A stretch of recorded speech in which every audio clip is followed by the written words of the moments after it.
When things are tough, what gives you hope? Maybe it's spotting brand new baby leaves growing on the bare trees? Or a card in the mail from your grandma? Maybe snuggling your puppy gives you hope. Or a high five from a friend? Sometimes an awesome new song can help you find hope. When you keep your eyes open, you can see how hope shows up in so many different ways. But they all share something. See, these moments of hope remind us of the way the world is supposed to be. When people turned away from God, the world was broken. But God didn't leave us alone. God sent Jesus to live with us, to give up his life for us, and to return to life. Because of Jesus, death and brokenness did not get the final say. When we follow Jesus, we are restored to relationship with God. Because Jesus is alive, hope is alive. We can know that in the end, God will make everything right. As we live out the hope that something good can come from something bad, others can see God at work. And that's why hope is an amazing way to worship God with your life. Because worship is about more than just singing loud. It's all about living loud.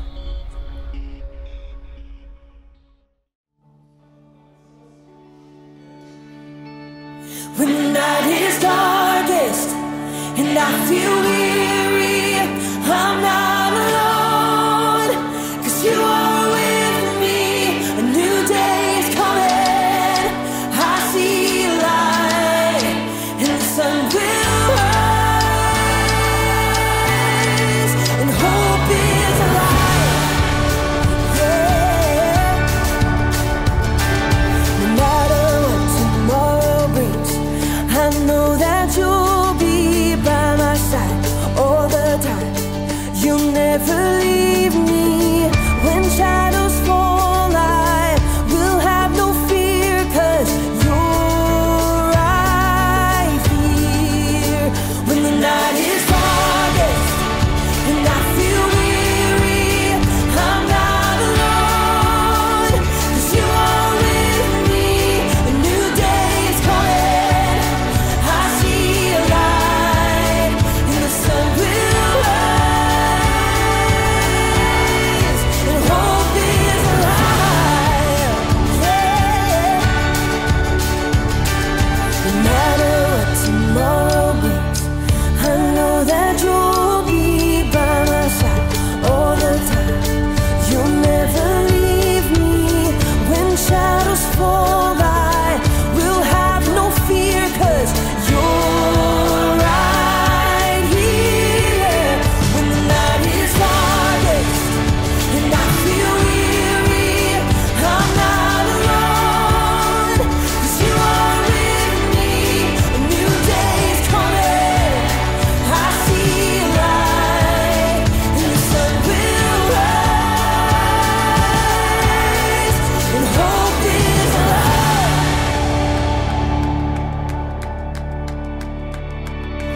You are a light that makes a way when I am lost. You love with everything you have, no matter the cost. You are my hope, and I will trust you with all my life. You are a light that makes a way when I am lost. You love with everything you have, no matter the cost. You are my hope, and I will trust you with all my life, yeah. When the night is darkest and I feel weary, I'm not alone, 'cause you are with me. A new day is coming, I see a light. When the night is darkest and I feel weary, I'm not alone, 'cause you are with me. A new day is coming, I see a light, and the sun will rise, and hope is alive, yeah. Hope is alive.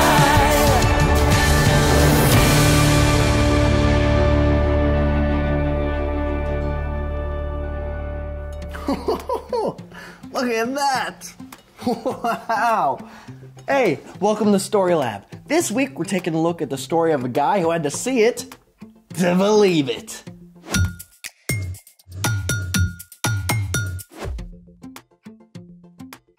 Hey, I'm Carter.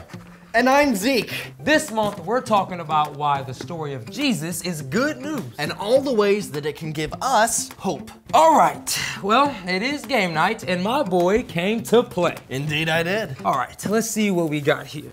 Wait, sugar-free Candyland? A much healthier option. Connect 2? Goes way faster than Connect 4. Sorry, not sorry. What? The kids love it. You know, speaking of hope, I hope you have some other game options than these. Anyone up for the game of life insurance? I know what game we'll play. We'll play one round of... Get the picture! You ready? Let's play it! For this game, we'll look at different pictures, starting close up and then moving further out. All you have to do is guess the picture. I picked the first picture, so Carter, you're up. Round 1! Okay, so what do we have here? Okay, so it's roundish and shiny, so maybe it's like a pebble or even a rock? Nope, let's get a wider view. Oh, it's an eye. Okay, so I see a bulgy eye, so Yep. ooh, it could be an alligator. Maybe. Or a snake. Well, what do you think? Now, let's back all the way out to get the big picture.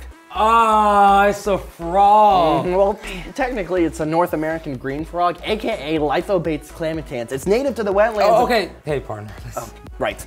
Let's move on. Round 2! Okay, so I see a red circle surrounded by green with kind of like a skewer.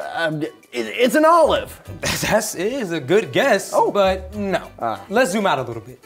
Okay, now I see different colors, you know, black, white, surrounding the green and red. So maybe it's a circus tent? You know, like the part of the top?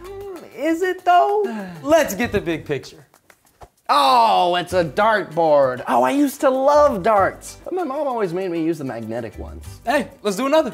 Round 3! Oh, what do we have here? Okay, so it's big and orange. And I see like little tiny bubbles inside of it. So, hey, I'll say like a glass of orange juice. Let's zoom out a little more.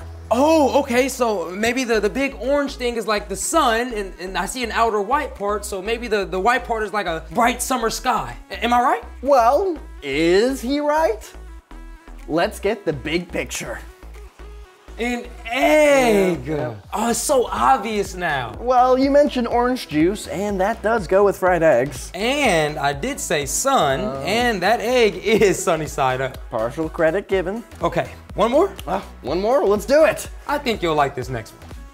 Round 4! All right, so I see a lot of black and like a streak of white, and it's kind of round, so maybe the eye of some animal. It could be. Let's zoom out a little bit. Hey, wait a minute. All right. Let's get to the big picture. Somebody got into the photos from the Story Lab Christmas party. I mean, your guess was right.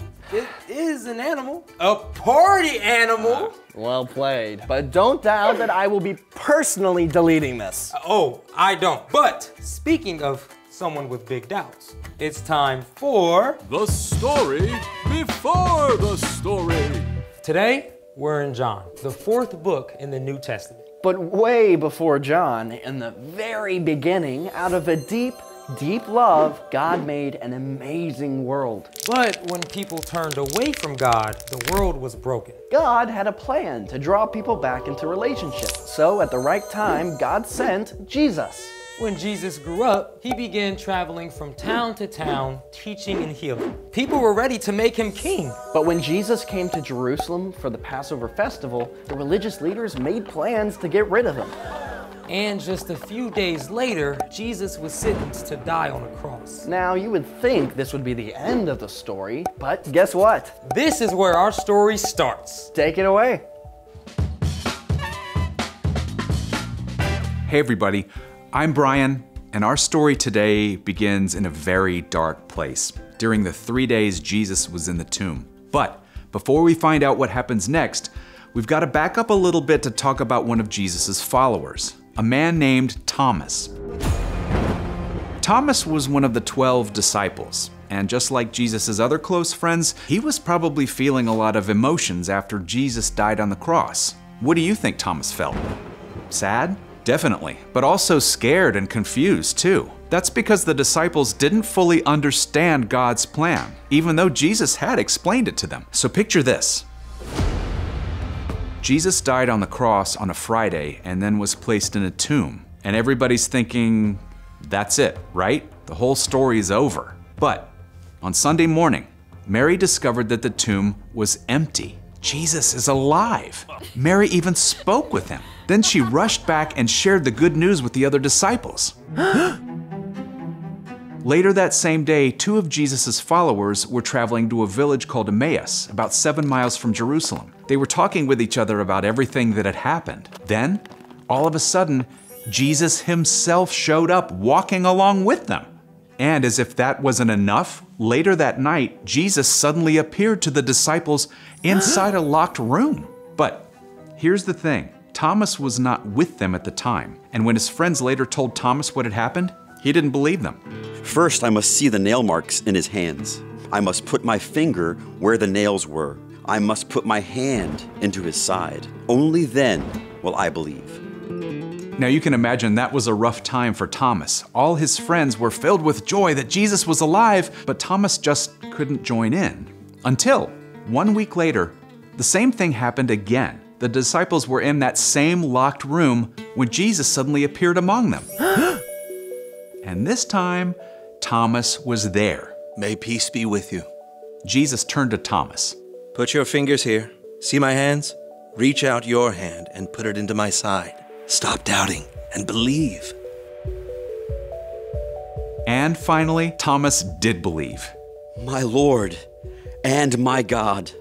Because you have seen me, you have believed. Blessed are those who have not seen me, but still have believed.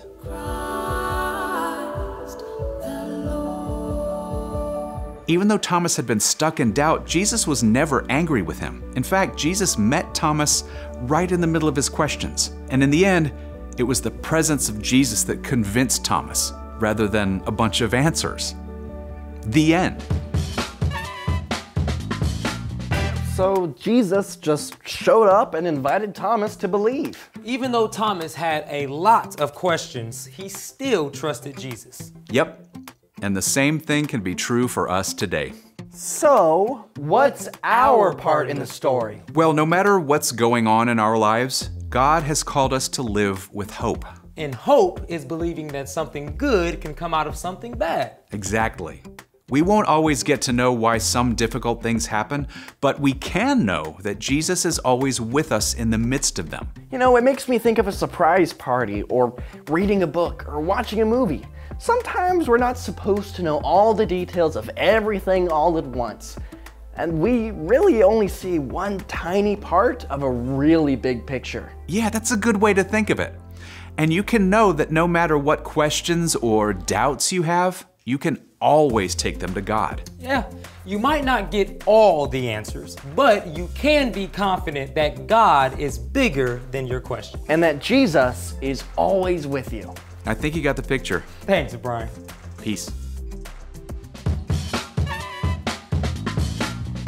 So, here's the thing. Whatever happens, remember God is bigger than your questions. Yeah, and you can take all your doubts and questions to God. God will never be angry with you for asking. You'd never be angry with me, Carter, right? Why do you ask? Oh, no reason. What you got there? Oh, just a photo. A photo of me? Yep. Oh, are we playing another round of Get the Picture? Not exactly. Wait, that's not me at the Cinco de Mayo party. See? Dancing? You know it. Okay, listen, man. I only dance bad, so I don't make you guys feel jealous. Oh, sure. I've never heard that before. Thanks for joining us in the Story Lab. See you next time. You want to see? Yeah, go for it. Can I get some music? All right, let's see it. Okay. All right. No. Come down. Ugh. Well, you're right about one thing. I feel a lot better.